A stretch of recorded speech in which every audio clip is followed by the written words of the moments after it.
hockey helper. Everyone knows that I need help in this sport. I know you all want help in this sport. It is where there is a ton of value in the market. I have not spoken to this man in real life. We are about to speak outside of Twitter DMs for the first time ever. He is coming over from NHL.com and NHL Fantasy. Welcome to the show. Let me make sure I do this right with a guest. Chris Meaney, thank you for coming on. Hey, you got it. You nailed it. Happy Friday. Thanks for having me. Happy Friday to you too. How's the Stanley Cup Playoffs been treating you so far? It's been good. It's been highly entertaining. The first round is always great, right? I mean, Any surprises to your eye test so far? There have been a couple surprises. Certainly the Maple Leafs being up 3-0 in their series. They usually struggle in the first round, but things are different and different in Toronto this year.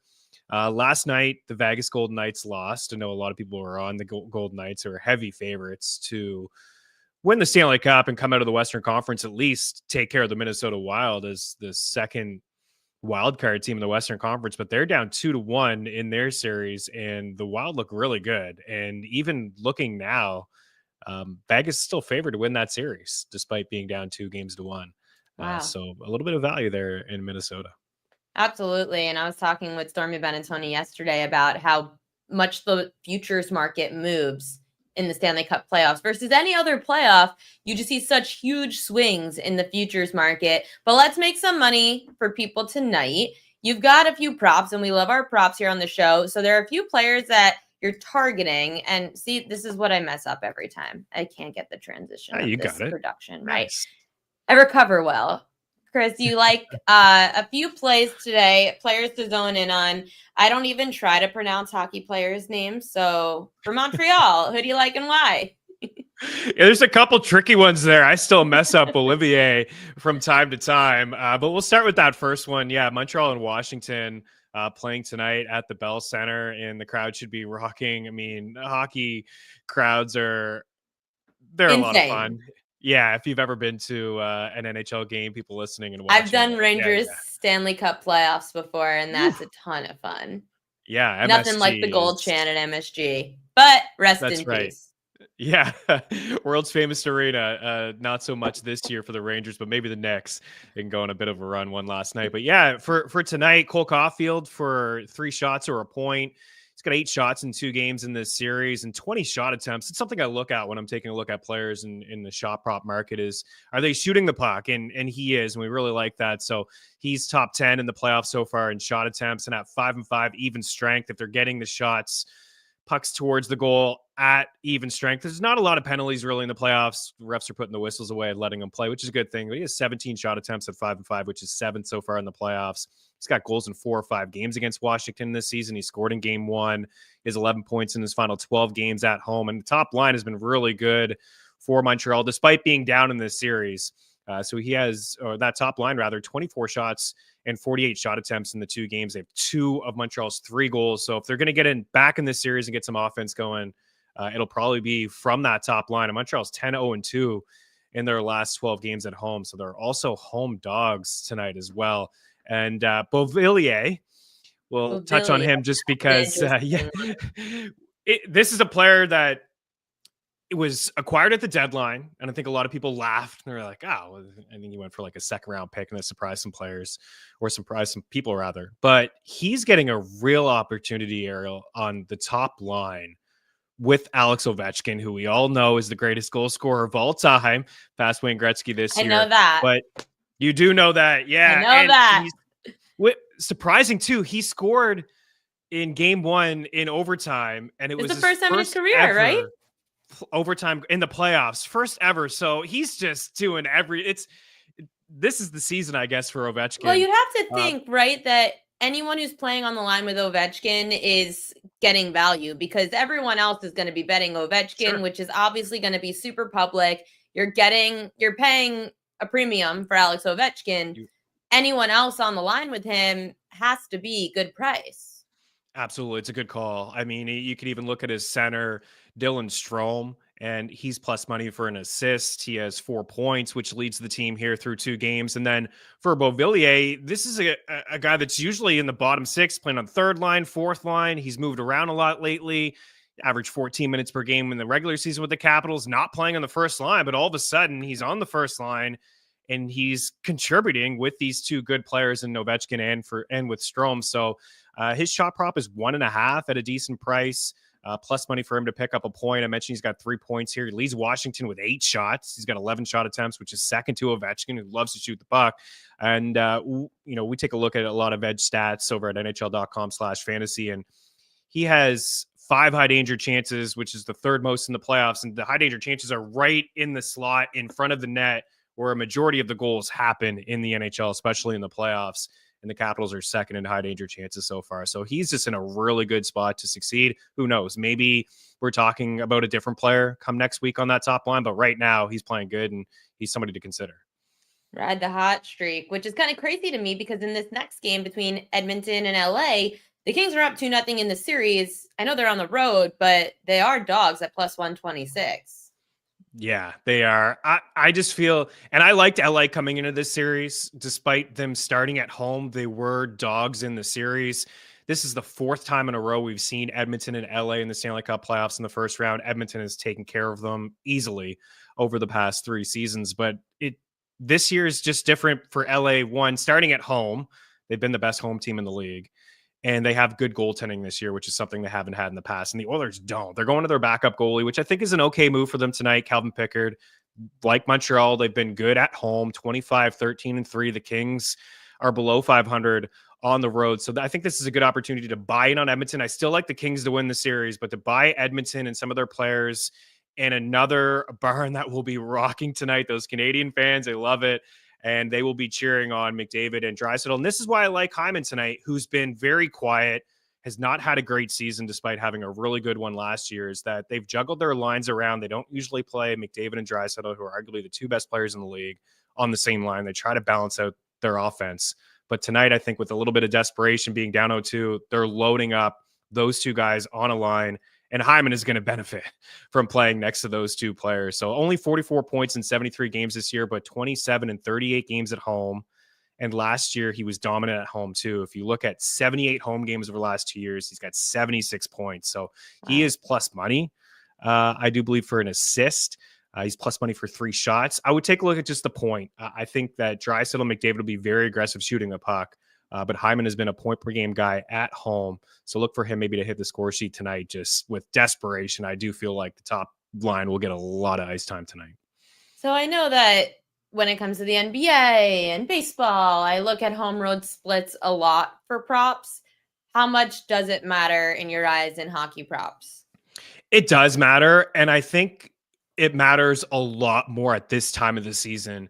Because when you look at home ice advantage, sometimes in the NBA, what's home court? You see so many dominant teams in the NBA. I remember the Mavericks last year rolled through as, they started it in series in LA against the Clippers and OKC and the Timberwolves. They started on the road the whole time. But the thing with the NHL is the coaching, they get the last change. So the benefactory to that is you can have your top players maybe move them away from the other top defenders that they've been going up against. So again, Caulfield, every time he hops over the boards in Washington, Washington's going to play their top defender. The same is going to apply for Draisaitl and McDavid. In LA, they're going to go up against the top defending team. LA is going to try to get that matchup. Now you're at home. You have the last change. You can dictate some things, whether it's an offensive zone faceoff, you can double shift certain players. So you can get the matchups that you want more so at home than on the road. There's a lot of good players that are dominant on the road as well. But for me, tonight, especially with Caulfield at home and then Hyman as well, playing with the top guys, I think it's something to certainly monitor moving forward. Then how about Kuzmenko for the Kings? Nailed it. Oh, that one didn't seem as daunting as Bouvillier. I know that one too. For Kuzmenko, this is another player who was traded at the deadline. LA has been one of the best teams in the league over the last 2 months, but they had a rotating player on the top line. They had Kempe and Kopitar on the top line all year long. They played together for the last few years. But Kuzmenko has created a spark at 5-5 for the Kings and on the power play as well. And this top line has been extremely dominant in the 2 games. They have 6 of LA's 12 goals. And Kempe is one of my favorite players. And this is a trend certainly to keep an eye on for people looking for some other plays. Is Kempe has 3+ shots in 22 of his last 24 games against Edmonton. That is a healthy sample size. Shot prop at 2.5. A little bit juice, but still a pretty solid number there. 5 shots per game is what he's averaging over that span. And in 20 playoff games against the Oilers over the last 3 and a bit in terms of years, he's had 3 shots in 19 of the 20. He's got 26 points over that span. So again, a new player on a new team, maybe in a different role that he's used to, just playing with good players. So for Kuzmenko, first line, first power play, he's got 5 points so far in the 2 games. He's got a game-winning goal. He has 3 power play points. He has 2 goals. He has 9 shots and 10 attempts in the 2 games. He leads all players in high danger chances, actually tied with Austin Matthews. So he's getting to the areas that you need to get to, and is another guy tonight who's plus money for a point. I do like Edmonton. I mentioned that, but this is a player that's really hard to ignore just with given the start that he's had with these 2 guys. I love that you're giving us these players that are underrated and have some value. You messaged me earlier and I said, hey, any thoughts on the Conn Smythe? You give me a 50-1. Who the heck are you giving me at 50-1 and why? It's hey, I may have run out some luck a couple years ago. We had a 55-1 Jonathan Marchessault, and that was midway through the playoffs, and he ended up winning a Conn Smythe. Logan Thompson, Washington's goalie, and he was 70-1 before the playoffs started. I thought he had a great game 1. He moved to 30-1. And then I thought he was even better in game 2. And then he moved to 50-1. So you talked about it off the top when you brought me on. Just the movement in the futures market is significant, especially in the NHL. Ovechkin is the favorite on the Capitals at 20-1 to win the Conn Smythe. I think it's a well, I mean, what's it going to take if Washington is in the Stanley Cup Finals and wins it all in this crazy Ovechkin year? We know this about every sport. These MVP awards are all about narratives. What is it going to take for it to not be Alex Ovechkin? It's a great question. And I want to be honest with you, it's a good chance it would be Ovechkin. What it would take would be Thompson continuing his play. He's been phenomenal in the 2 games. Most likely going to get by the Canadians here in this first round. The next round, he has a team in Carolina who they love to shoot the puck from everywhere, but they don't score a lot of goals. So he could rack up a lot of saves. He can keep the goals against average down, the save percentage up. And then what would need to happen for him is they get to the finals and he's just the difference maker. Ovechkin maybe gets 1 or 2 goals, doesn't completely stand out, is good, but Logan Thompson, we see goalies win this award all the time. And for the Capitals to get by the Panthers, potentially, the team that's been in the finals in back-to-back years in the 3rd round, and then most likely be underdogs, whoever they play in the Western Conference, at 50-1, that's a number that I just feel like will get shorter as we get deeper into the Stanley Cup playoffs, and there may be some value in getting on it now. But yeah, Matthew Tkachuk at 20-1. McKinnon was the favorite at 13-1 for the Avs. He is now 22-1. So I think there's a good buying window there, as well as I still like the Avs despite them being down 2-1. So you're not out of it when you're down 2-1 in the series. You know this, following all the sports that you follow.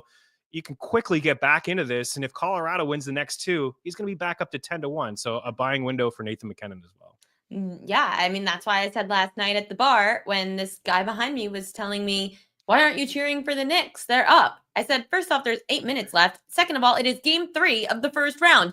And it's a 1-1 series. This isn't like the Knicks were up 2-0 in the series and could go up 3-0 in the series. This is called 1-1. And if you're down 2-0 in a hole, like you were just mentioning, then why am I getting all excited? Yeah, and especially the way that they played early on at home. Like Detroit could have easily won that first game. They could have been down 2-0. They came back late in game 1, I do believe, late in the 4th quarter. So yeah, it's the highs and the lows, right? And sometimes box scores can be misleading, you know, when you're watching the play. And we've both seen teams come down 2-0, 3-1. That doesn't happen a lot in the NBA, but it certainly happens quite a bit in the NHL. Well, yeah, you're seeing it even with Florida and Tampa Bay. Tampa Bay is down 2-0 in the series to Florida. And right now on FanDuel, you have Florida at second best odds to win it all at 5-1. Tampa Bay drops all the way to 36-1. They're only down 2-0 in the series. I mean, this is insane. Yeah, that is an interesting number. And I know a lot of people were on Tampa Bay. That was the toughest series for me to call, Tampa and Florida. Those two teams have been in the finals combined last 5 years. Tampa 3 straight, Florida 2 straight. And Florida, they had the luxury of just resting. I said this to a couple people. The Panthers remind me of LeBron when he was with the Cavs, when he didn't care where they played and who they played. Home court didn't matter. Do you remember when they played the Falcon or the Hawks, Atlanta, and they swept them? And I remember people were debating between Atlanta. I think Atlanta was even the home.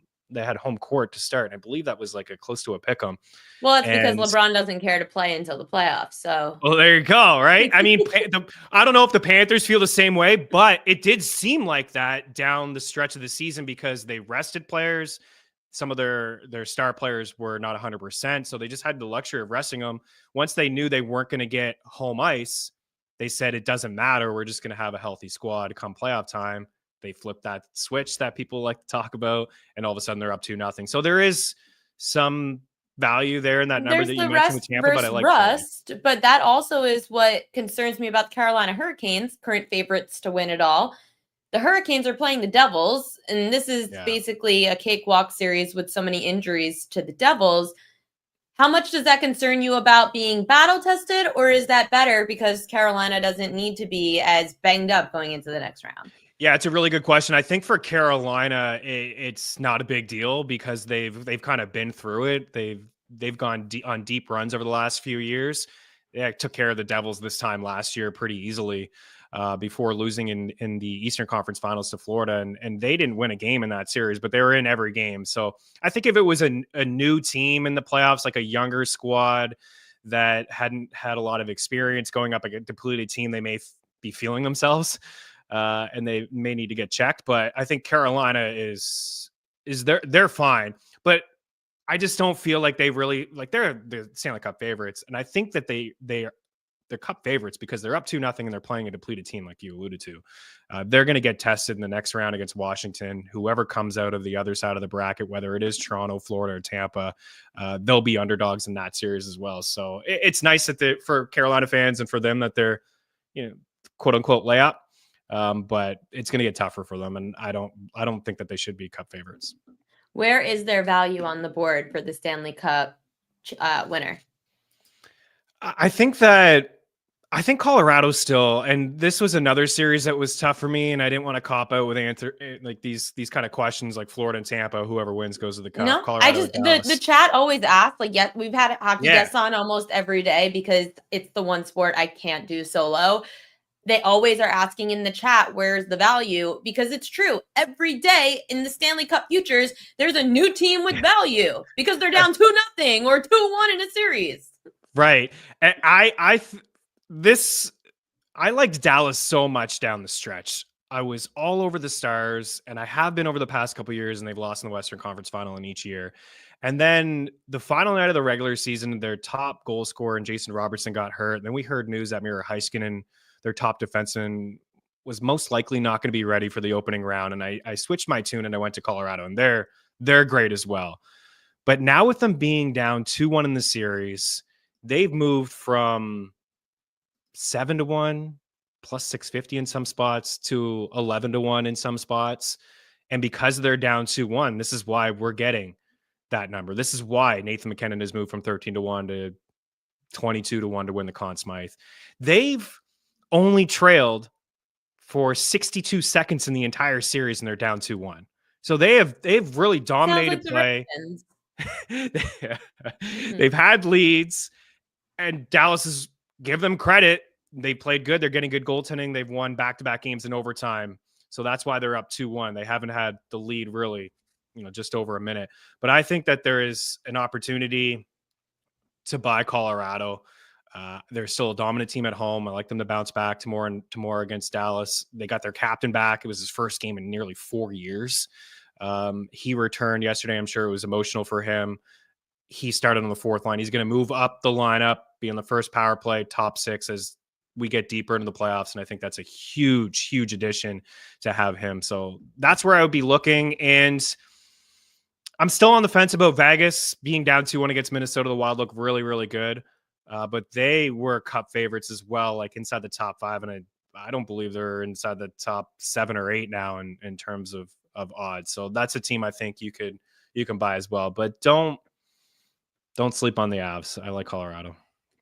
Let's just take a look again at Chris's players to watch for tonight. So in that Montreal-Washington game, he likes Caulfield and Beauvillier.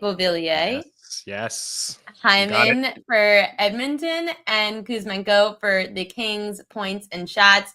Which one would you say is your favorite player to watch tonight? I would say my favorite player to watch would be Kuzmenko. It's just really hard to ignore what the Kings have done with the 12 goals in the 2 games and Adrian Kempe's dominance of late and against Edmonton. And, just seeing his shot prop at 1.5 and getting plus money for a point is just really, really hard to ignore. I would rank them Kuzmenko, Caulfield, Beauvillier, and then Hyman. But all of these guys, all 4 of these players are on the top line. 3 of the 4 are on the top power play minus Beauvillier. But they're all in really good situations to have success. And for Beauvillier and Kuzmenko, again, these are just players that have just moved up the lineup recently. So I don't think there's, I don't think there's been a lot of adjustment in terms of the market. Chris Meaney, you have moved up in my lineup by a lot because I am definitely bringing you back on. And Robbie here has said that Meaney has a great record of nailing the long shots. So you've already got people telling you in the chat. Chris Meaney, check him out at NHL.com, NHL Fantasy. He's always with my friend Pete Jensen as well. Thank you so much for coming on the show. And it was great speaking with you. Good luck with everything. We'll speak to you again soon. Thanks. Thanks for having me. Enjoy all the